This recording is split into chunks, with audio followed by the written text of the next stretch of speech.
Hujan lebat disertai angin kencang dan butiran es menerjang kawasan Mandi Raja, Banjarnegara, Jawa Tengah. Selain suara gemuruh angin, suara jatuhnya es juga terdengar keras di atap rumah warga. Hutan es galur, kemelutuk.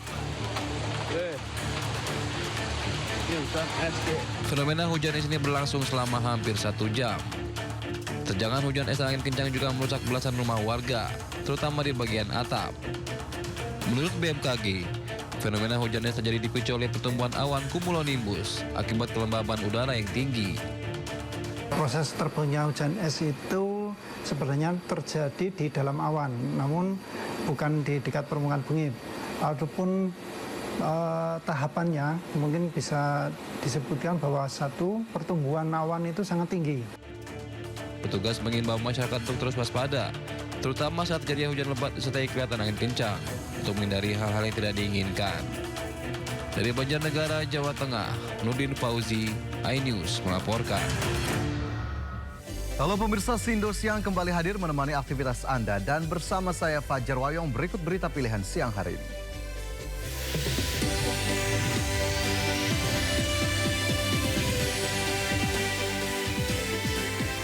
Ngebut di bahu tol Jagorawi, sedan merah tabrak SUV hingga terbakar.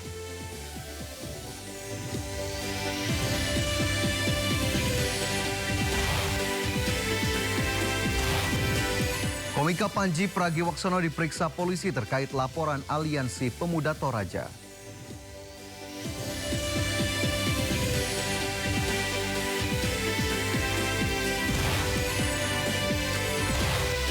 Dalam Rakornas Pusat dan Daerah, Prabowo Subianto melontarkan tantangan kepada pihak yang tidak menyukai kepemimpinannya untuk bertarung di Pilpres 2029.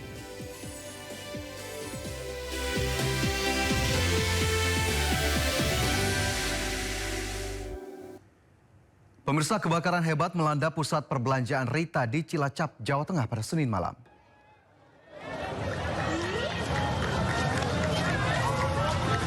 Kobaran api membuat panik warga yang berada di sekitar kompleks pertokoan terbesar di Kabupaten Cilacap.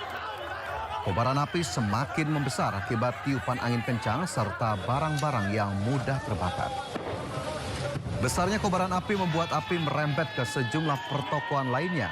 Pemadam kebakaran yang datang sempat kesulitan memasuki area toko swalayan karena kondisi toko yang terkunci. Kobaran api diduga berasal dari gudang penyimpanan barang.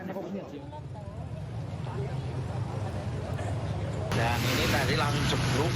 Dari sekitar 9:30 itu setelah pulang pegawai, satpam pun katanya nggak bisa menolong, kuncinya nggak ada. Jeblok, akhirnya kontraflow sebelahnya sport station kena, terus yang stand depannya roti cola, makanan itu kena semua, sudah kena semua.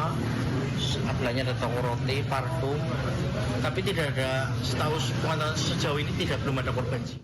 Sebuah mobil terbakar di kilometer 31 ruas tol Jagorawi setelah bertabrakan pada lajur kiri. 2 penumpang mengalami luka.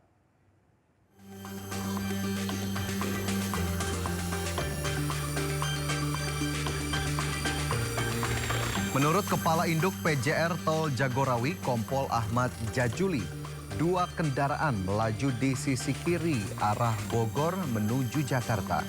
Namun dalam sekejap mata, keduanya bertabrakan hingga salah satu mobil terkena penyangga jalan tol. Diduga mobil Jeep hendak mendahului dari sisi kiri, menyenggol mobil putih hingga terpental dan seketika terbakar. Beruntung penumpang mobil buru-buru menyelamatkan diri menjauh dari kobaran api. 2 korban mengalami luka bakar ringan. Kasus kecelakaan ini sudah ditangani unit Laka Lantas Ciawi Bogor.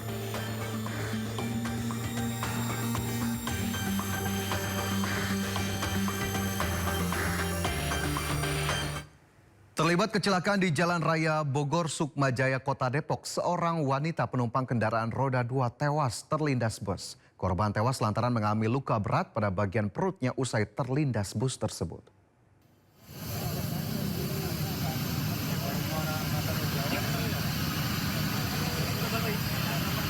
Seorang wanita tewas terlindas bus setelah menyenggol angkot di Depok, Jawa Barat.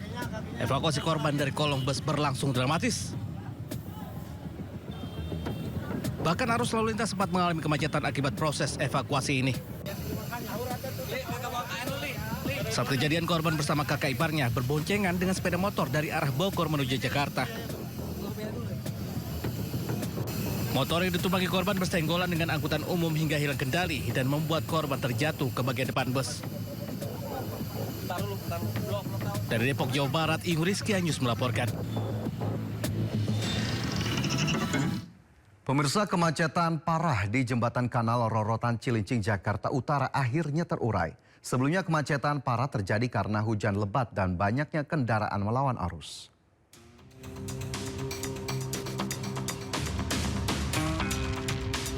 Kemacetan parah terjadi di jembatan Kanal Banjir Timur, Rorotan Cilincing, Jakarta Utara pada Senin pagi. Jembatan ini merupakan salah satu akses penghubung antara Bekasi dan Jakarta. Puluhan kendaraan berhenti total di atas jembatan. Antrian kendaraan terlihat dari berbagai arah, seperti dari Kota Harapan Indah, Bekasi, dan Jalan Rorotan 9 atau dari arah TPU Rorotan. Kendaraan hanya dapat melaju pelan karena padatnya ruas jalan.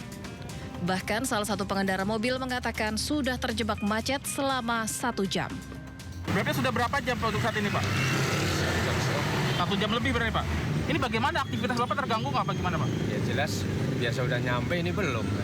Ini jalanannya pada masing-masing berlomba-lomba, main duluan jalanan orang dijalanin, jalan dia kagak perhatiin, maksudnya gitu. Jadi macet. Pada nggak mau ngalah atau gimana, Pak? Kagak mau ngalah. Petugas dan warga mencoba mengatur lalu lintas agar kemacetan bisa terurai. Menurut petugas, kemacetan di jembatan Rorotan disebabkan meningkatnya volume kendaraan di jam sibuk dan imbas hujan deras. Dari Jakarta, Sofyan Firdaus, iNews melaporkan. Kapal motor Pasifik 88 miring hingga membuat kontainer yang ada di atasnya berjatuhan ke laut di Pelabuhan Tanjung Perak, Surabaya. Akibatnya 1 orang pekerja tewas diduga tertimpa reruntuhan kontainer hingga tercebur ke laut.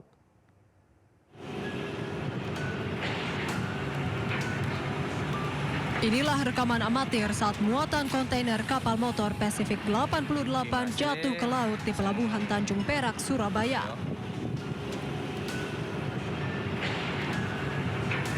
Puluhan kontainer tersebut jatuh ke laut dan kapal dalam kondisi miring pada Senin dini hari. Tim SAR menemukan 1 korban tewas yang merupakan tenaga kerja bongkar muat Pelabuhan Tanjung Perak. Kita mendapatkan ada awalnya 1 kontainer, kemudian di lapangan ini ditemukan ada sekitar 4 kontainer yang jatuh. Dan di situ ada 1 korban jiwa, personil TKBM situ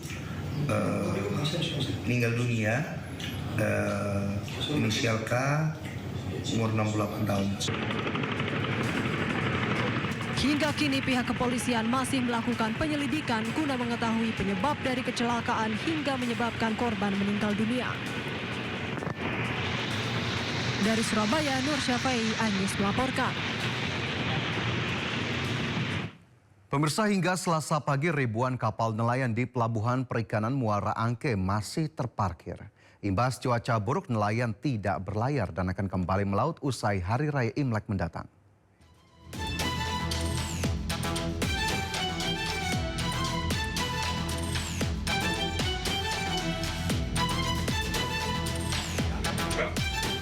(2.500) kapal nelayan per Senin pagi masih terparkir atau bersandar di Pelabuhan Muara Angke, Jakarta. Kapal-kapal ini berlabuh lebih dari 2 bulan, imbas dari cuaca buruk yang melanda Jakarta sejak akhir 2025. Selain tidak melaut karena cuaca, nelayan juga mengaku mereka tengah mengantri isi ulang bahan bakar yang membutuhkan waktu 5 hingga 7 hari.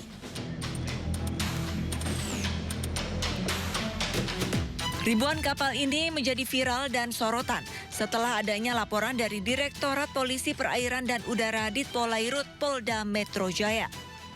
Selamat pagi, Komandan. Izin melaporkan kapal 1007 Aibda Limolana dan kapal 2006 Aibda Darsono. Saat ini kegiatan mengikuti berita viral di Pelabuhan Muara Angke, yaitu kapal-kapal ikan dan kapal-kapal cumi yang ingin masuk dan keluar masih kemudian. Untuk saat ini kami menghimbau kepada para nakoda dan kepada pemilik kapal untuk tidak menyandarkan kapalnya di alur pintu keluar masuk atau alur jalannya kapal. Diketahui, pelabuhan hanya dapat menampung 400 hingga 500 kapal saja. Di sisi lain, hal ini berdampak pada perekonomian nelayan akibat tidak melaut selama 2 bulan. Para nelayan harus mengalami kerugian ditaksir hingga ratusan juta rupiah. Dari Jakarta, Kia Dela Rosa, Seto Pratomo, iNews melaporkan. Menteri Kelautan dan Perikanan Sakti Wahyu Trenggono bersama Ketua Komisi 4 DPR RI Titik Soeharto meninjau penumpukan kapal di Pelabuhan Muara Angke, Jakarta Utara. Menteri KKP Sakti Wahyu Trenggono bersama Ketua Komisi 4 DPR RI Siti Hediati Soeharto meninjau langsung penumpukan kapal di Pelabuhan Muara Angke, Jakarta Utara. Dalam kunjungannya, Trenggono dan Titik Soeharto juga mendengarkan langsung keluh kesah nakoda dan para pemilik kapal. KKP Pol Airut Polda Metro Jaya bersama instansi terkait akan terus menggelar patroli. Upaya ini dilakukan untuk menertibkan kapal-kapal yang masih bandel menutupi jalur guna memastikan jalur pelayaran tetap terbuka.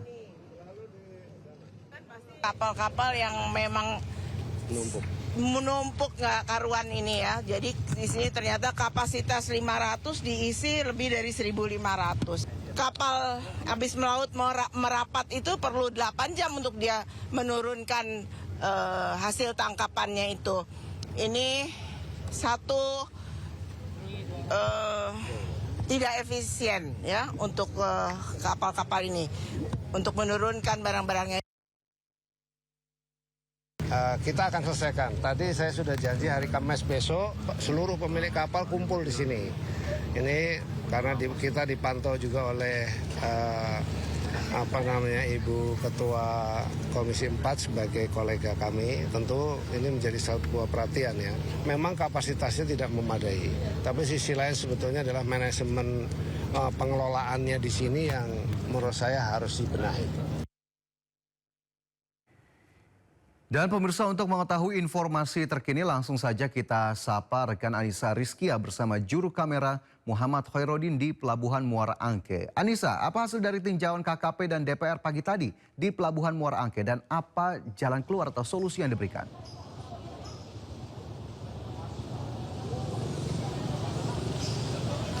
Iya, Fajar dan juga pemirsa, memang betul baru saja tadi pagi dilakukan peninjauan secara langsung oleh Menteri KKP dan juga Ketua Komisi 4 DPR Republik Indonesia untuk melihat begitu ya bagaimana penumpukan kapal ini terjadi kurang lebih 2 bulan lamanya di Pelabuhan Muara Angke, Jakarta Utara ini nampak ribuan kapal memadati area pelabuhan yang mana ini membuat kapal-kapal yang sudah siap baik itu perizinan dan juga bahan bakar seharusnya mereka melaut, namun karena akses jalan keluar yang tertutup akibat adanya tumpukan kapal di sepanjang pelabuhan ini membuat mereka akhirnya tidak bisa melaut. Fajar dan juga pemirsa. Dan solusi yang diberikan tentunya nantinya akan ada musyawarah yang akan dikumpulkan semua nahkoda dan juga pemilik kapal yang ada di Pelabuhan Muara Angke. Tentunya dari musyawarah itu nanti akan didengarkan langsung oleh Menteri KKP dan akan dibuat kebijakan bahwasannya untuk saat ini memang masing-masing kapal yang saat ini bersandar di kawasan Pelabuhan Muara Angke ini diwajibkan untuk memasang GPS atau VMS. Kemudian selain itu juga nantinya kapal-kapal yang rusak akan dipindahkan begitu ke lokasi yang sudah disiapkan tentunya agar akses keluar masuk kapal yang hendak melaut ini dapat terjadi atau dapat dilakukan. Selain itu Fajar, memang hingga kini selain tadinya kita menyaksikan kunjungan secara langsung begitu, dan pemerintah pun juga akan melakukan patroli secara rutin untuk mengingatkan kapal-kapal yang bandel begitu menutup jalur akses keluar masuk ini, agar tentunya dari kapal-kapal yang sudah siap berlayar ataupun sudah siap melaut ini bisa melalui akses jalan yang ada di Pelabuhan Muara Angke.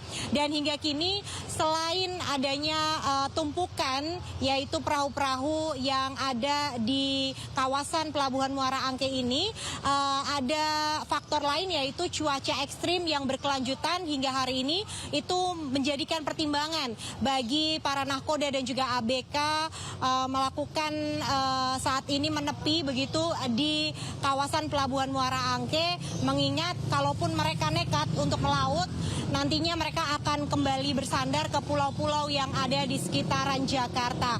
Untuk saat ini kedua faktor itu yang menjadikan para nahkoda dan juga ABK melakukan penyandaran di kawasan Pelabuhan Muara Angke. Untuk sementara saya kembalikan kepada Fajar yang ada di studio. Ya baik, kita harapkan ada solusi dari penumpukan kapal di Pelabuhan Muara Angke, Jakarta Utara. Terima kasih Anissa Rizkia melaporkan langsung dari Pelabuhan Muara Angke, Jakarta Utara. Selamat bertugas kembali. Pemirsa, sebuah kapal penumpang tenggelam usai diterjang ombak besar di perairan Tanjung di Desa Pohorua, Kabupaten Muna, Sulawesi Tenggara. Puluhan penumpang panik menyelamatkan diri dan berenang ke tepi pantai. Kapal tenggelam. Penumpang ke pesisir menyelamatkan diri. Beginilah kondisi korban kapal tenggelam saat tiba di tepi pantai di Kecamatan Maligano, Kabupaten Muna, Sulawesi Tenggara. Mereka kelelahan usai berenang menyelamatkan diri akibat kapal yang mereka tumpangi tenggelam diterjang ombak besar. Oh dia pergi juga. Bukan. Dia pergi kasihan, dia ikut pergi menolong. Kapal penumpang KM Maligano Star tenggelam saat bertolak dari Pelabuhan Rakyat Laino menuju Pelabuhan Maligano. Ketika melintasi perairan Tanjung Desa Pohorua, tiba-tiba terjadi badai dan ombak besar menghantam kapal. 32 penumpang termasuk 5 anak-anak panik dan langsung melompat dari atas kapal. Warga setempat yang berupaya mengevakuasi penumpang kapal kesulitan akibat cuaca ekstrim. Para penumpang akhirnya selamat setelah berenang ke tepi pantai. Sementara kapal beserta seluruh muatannya tenggelam ke dasar laut. Air masuk di belakang, di tempatnya speed masuk dari angka di depan masuk terus di belakang, sehingga tidak bisa air tidak bisa ditimba, tidak bisa dipompa airnya, hanya air masuk dulu. Usai kejadian, para penumpang dievakuasi ke Puskesmas Maligano untuk mendapat perawatan medis. Dari Kabupaten Muna, Sulawesi Tenggara, Andi Eba, iNews melaporkan. Selanjutnya pemirsa, fenomena lubang raksasa di Kabupaten Aceh Tengah semakin membesar dan berpotensi mengancam permukiman warga. Sejumlah warga yang tinggal di dekat lubang raksasa sudah dievakuasi.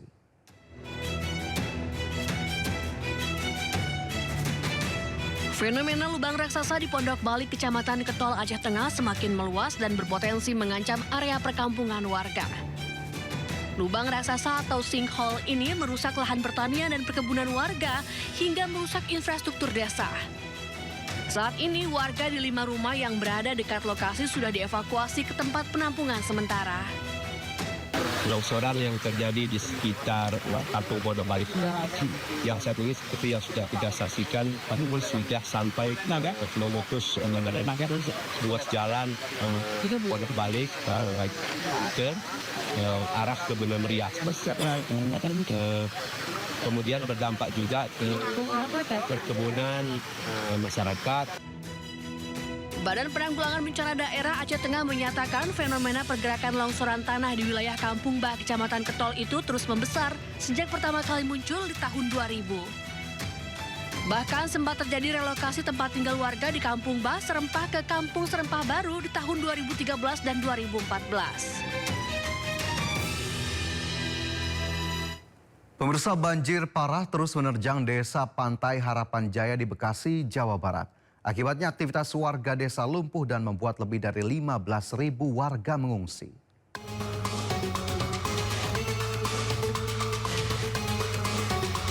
Banjir parah telah melumpuhkan desa Pantai Harapan Jaya di Bekasi, Jawa Barat. Insiden ini memaksa ribuan warga untuk menyeberangi jalan yang terendam air dengan menggunakan rakit dan perahu darurat karena infrastruktur lokal runtuh akibat naiknya air. Bahkan penduduk lainnya harus berjalan untuk menembus area yang tergenang. Banjir besar yang mencapai kedalaman 1 meter ini terjadi ketika Sungai Citarum meluap, mengirimkan aliran air yang deras ke desa tersebut. Januari habis tahun baru, gitu. Dikarenakan ya tanggul Citarum yang sedekat Sasak Jokowi, tanggul Kedung Bokor jebol. Ya karena di sini kan daerahnya daerah sangat dalam nih, desa Penjaya paling bawah, jadinya buang air ke sini semua, jadi alur Cali Ciherang juga ke sini, gitu. Jadi semuanya dampaknya ke sini. Terus lagi di lautnya juga dangkal gitu. Jadinya air nggak bisa mengalir. Banjir yang sudah berlangsung selama 4 minggu ini membuat warga bergulat dengan kerugian ekonomi yang semakin besar dan penyebaran penyakit yang ditularkan melalui air. Susah nyari uang, udah kesana sini susah Pak, udah nggak bisa nggak bisa jalan. BPBD setempat melaporkan bahwa setidaknya 15.335 warga telah mengungsi dengan 21 pusat evakuasi didirikan di 5 kecamatan.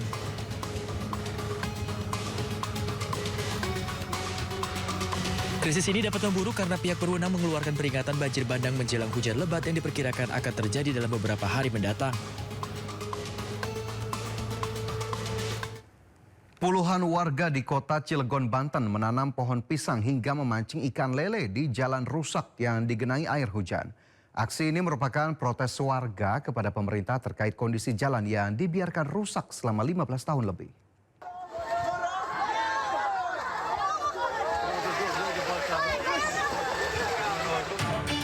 Warga yang kecewa dengan kondisi jalan rusak melakukan aksi protes dengan cara menebar dan memancing ikan lele di Kecamatan Ciwandan, Kota Cilegon, Banten. Selain memancing, warga juga turut menangkap ikan di jalan rusak yang digenangi air hujan tersebut. Selain itu terdapat 5 batang pohon pisang ditanam di beberapa titik kerusakan jalan. Jalan yang rusak merupakan salah satu jalur penghubung dari Kabupaten Serang menuju Jalan Lingkar Selatan Kota Cilegon. Karena kerusakan jalan ini juga, banyak warga yang telah menjadi korban kecelakaan lalu lintas dan jatuh ke jurang di samping jalan. Ada 15 titik kerusakan pada jalan sepanjang 2 km tersebut. Selain aksi protes, warga juga mengancam tidak akan memberikan hak pilihnya pada pemilu 2029 mendatang apabila jalan tidak segera diperbaiki. Kami selaku warga di sini sudah terisolir loh. Selama 15 tahun tidak ada pembangunan jalan untuk sampai 2026 ini. Makanya warga tentunya semua warga ini menuntut. Lalu kami selaku lingkungan harus berbuat apa? Harus kemana saya mengadu? Kan harus ke pemerintahan tentunya. Kurang lebih jalan yang rusak ini antara perhubung Kota Cilegon dan Kabupaten Serang kurang lebih 2 km, itu bahkan bisa lebih. Karena memang jalan yang dilalui masyarakat setempat itu sangat memprihatinkan sekali, bahkan sudah ada korban antara pengendara roda 4 dan juga roda 2 yang terjun ke tebing karena tidak ada pembatas jalan di samping bahu itu. Selama ini warga harus memutar lebih jauh atau terpaksa melintasi jalan rusak itu meskipun harus dibayang-bayangi perasaan khawatir saat melintas terutama pada malam hari. Warga berharap pemerintah bisa segera mengambil tindakan untuk memperbaiki jalur yang berada di bawah tebing tersebut. Warga Waibungur, Kabupaten Lampung Timur, Lampung jenuh menanti penyelesaian pembangunan jembatan yang sudah mangkrak 8 tahun. Setelah viral di media sosial, pemerintah baru turun tangan dan menjanjikan jembatan darurat untuk sementara. Kemarin kemana setelah saya membuat video yang viral dan bendera setengah tiang ini? Kemarin pada kemana ya pejabat-pejabat negara ini? Kembali viral di media sosial, unggahan warga terkait mangkraknya proyek pembangunan jembatan yang menghubungkan Desa Kalipasir dan Tanjung Tirto di Kecamatan Waibungur, Kabupaten Lampung Timur, Lampung. Tidak hanya itu, selama ini masyarakat termasuk anak sekolah harus melewati jembatan darurat dengan sepeda motor dengan resiko terjatuh ke sungai. Pendidikannya, awas. Seperti ini Pak, perjuangan kami Pak. Warga juga mengandalkan perahu getek untuk ke Desa Kalipasir menuju ke Desa Tanjung Tirto. Namun bermacam resiko harus diambil, dari tercebur hingga dimangsa buaya.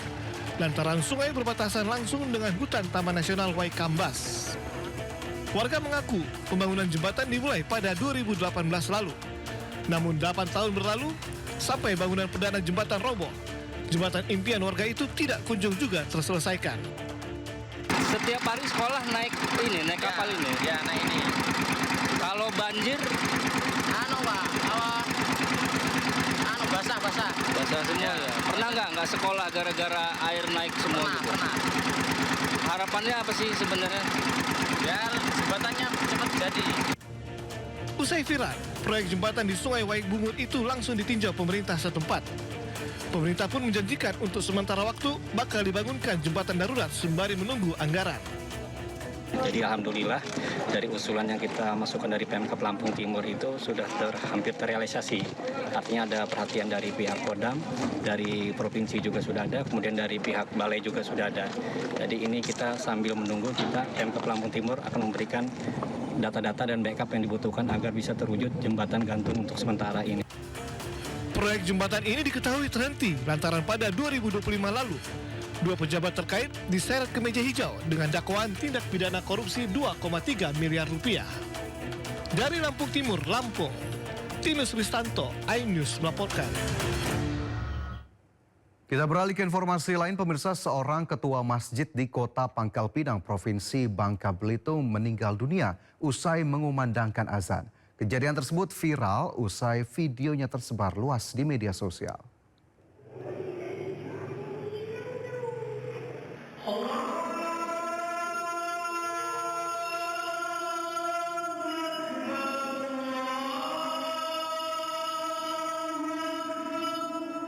Jemaah Masjid Al-Ihsan di Pangkal Balam, Kota Pangkal Pinang dikejutkan dengan kejadian yang tidak terduga.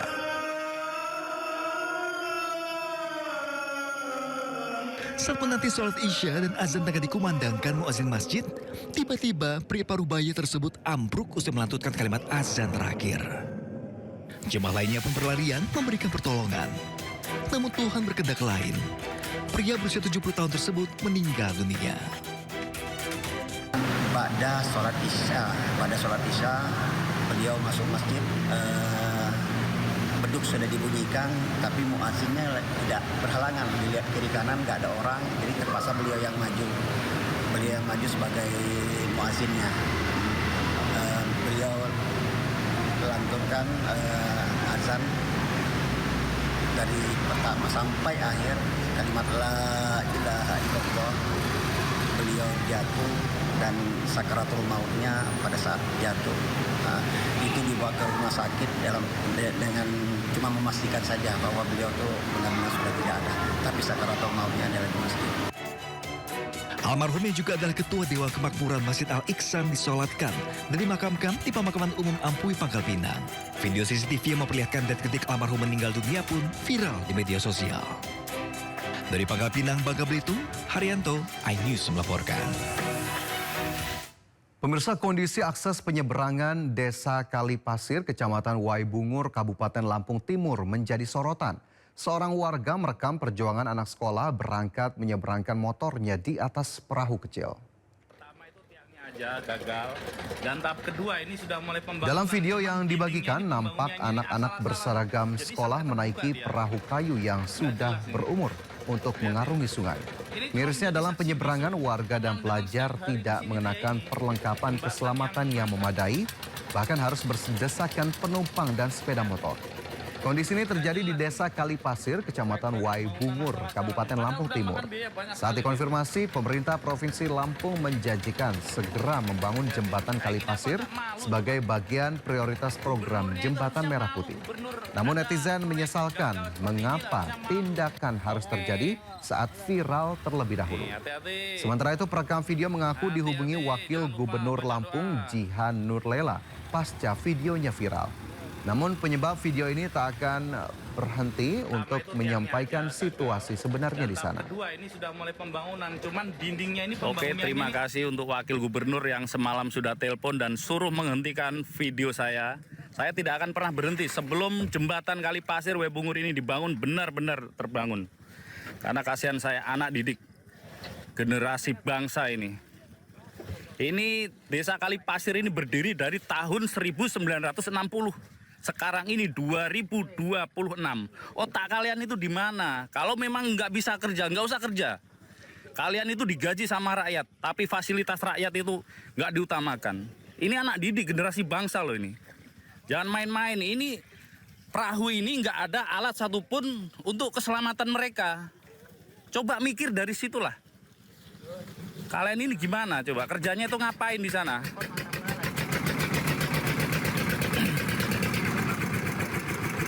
Mikirlah, mikir ya. Jangan kesini tuh cuma janji-janji busuk aja, janji-janji palsu aja kamu. Coba kayak gini coba, nggak ada alat satupun keselamatan mereka. Dia ini nggak ada. Pemirsa, minat masyarakat menggunakan kereta api untuk mudik Lebaran 2026 terus meningkat. Dari data PT KAI Daob 1 Jakarta tercatat lebih dari 71.000 tiket kereta api jarak jauh reguler telah terjual. Berikut laporan jurnalis iNews Henry Aprila dari Stasiun Pasar Senen, Jakarta. Jelang Lebaran 2026, di mana para pengguna moda transportasi kereta api Indonesia ini masih menjadi moda transportasi favorit, terutama antusiasme para pemudik ini sudah membeli tiket sejak jauh-jauh hari. Kemudian memang PT Kereta Api Indonesia sudah mempersiapkan tiket untuk mode transportasi pada masa mudik 2026, dan kemudian di daerah operasional 1 Jakarta, Humas PT KAI menyebutkan sudah ada sekiranya 70.000 tiket yang terjual. Kemudian memang pada tanggal 11 sampai dengan tanggal 15 Maret 2026 ini sudah habis terjual. Dan tidak hanya itu, adapun pada data yang kami himpun dari PT Kereta Api Indonesia, Humas Daob 1 Jakarta menyebutkan sekiranya di tanggal 29 Januari 2026 ini ada 21.000 tiket yang terjual, dan kemudian juga sudah ada beberapa tiket dan juga pola yang sudah disiapkan. Dan kemudian memang untuk pembelian tiket sendiri sudah tidak bisa dibeli secara langsung, melainkan memang sudah disediakan melalui website dan juga aplikasi resmi dari PT Kereta Api Indonesia. Dan kemudian memang pola terbaru yang disiapkan oleh PT Kereta Api Indonesia dalam pembelian dan penjualan tiket ini disiapkan rekayasa ataupun secara bertahap dengan pola H-45 dalam pembelian tiket pada moda transportasi ataupun arus mudik 2026.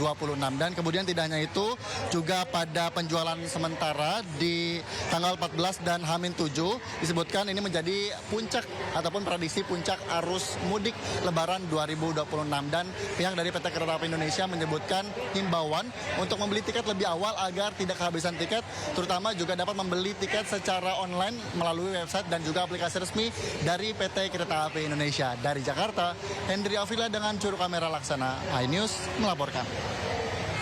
Pemirsa, lansia berusia 60 tahun ke atas punya kesempatan gratis naik transportasi umum di Jakarta. Cukup datang ke gerai pendaftaran kartu gratis di Hari Bebas Kendaraan atau CFD Bundaran HI. Dan berikut laporan Hadisti Arifa. Pemirsa, pemerintah Provinsi DKI Jakarta kembali menghadirkan booth pendaftaran kartu layanan gratis untuk menikmati fasilitas gratis menaiki Transjakarta, LRT dan juga MRT. Nah, booth kali ini hadir di kawasan Bundaran HI bertepatan dengan momen Hari Bebas Kendaraan Bermotor atau Car Free Day.